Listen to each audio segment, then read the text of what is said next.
আসসালামু আলাইকুম ভিউয়ার্স। ছেলেরা নাচ গান করবে, আনন্দ করবে, মেয়েরা কি পিছিয়ে থাকবে? তাই মেয়েরাও উঠে পড়ে লেগে গেল নাচ করার জন্য। ছেলে মেয়ে সবাই মিলে ডান্স করেছে, আর যার যেরকম পারে সেরকমই ডান্স করছে। আর সবাই অ্যাপ্রিসিয়েট করছিল তালি দিয়ে, তারপর উৎসাহ দিচ্ছিল, অনেক মজা করছিলাম সবাই মিলে। আসলে যখন ফটো সেশন হচ্ছিল তখন না খুবই বিরক্ত হয়ে গেছিলাম, কারণ যেহেতু বউ জামাইয়ের স্পেশাল দিন, তাই বউকে তো ভালো করে ফটো সেশন করবে, তো বউকে নিয়ে ছবি তুলছিল আর আমরা সবাই দেখেই ছিলাম, মজা লাগছিল না। কিন্তু যখন ফটো সেশন কমপ্লিট হয়ে গেছে, যখন নাচ গানের টাইম আসছে, তখন দারুণ মজা করেছি। আর ওদের নাচ দেখতেও কিন্তু ভালো লাগছিল, ছোট ছোট পিচ্ছি পিচ্ছি মেয়েরা নাচছিল, ওদেরকে দেখেই ভালো লাগছিল। সবাই নিজের মতো করে এনজয় করছিল, আর আমি তো শুধু ভিডিও করছিলাম আর ওই গানের তালে তালে একটু একটু নাচছিলাম আর কি। তাও বসে বসে নাচগুলো দেখছিলাম আর মনে মনে ভাবছিলাম আমরা এনজয় করছি, কিন্তু হবু বউয়ের মনের অবস্থা কি হবে কি জানি, কারণ সে তো চলেই যাবে তার পরিবারকে ছেড়ে।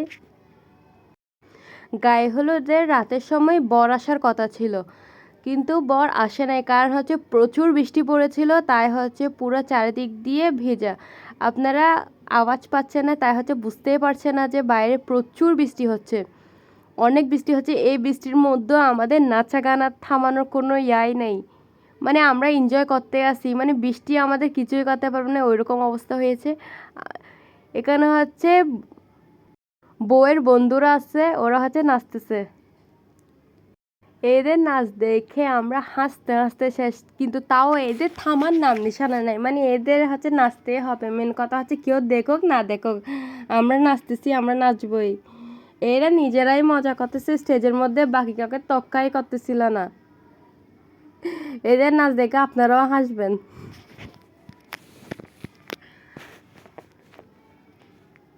তবে এদের নাচের জন্য কিছুটা কিন্তু এন্টারটেনমেন্ট হয়ে গেল আমাদের, না হলে তো বোরিংই লাগছিল।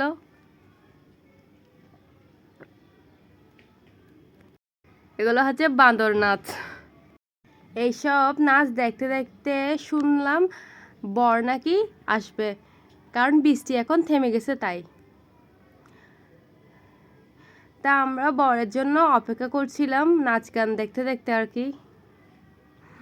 বরকে তো শালিকারাই আপ্যায়ন করবে, তাই আমরা অপেক্ষা করছিলাম বসে, আর গেটের দিকে তাকিয়েছিলাম কখন যে বর আসবে।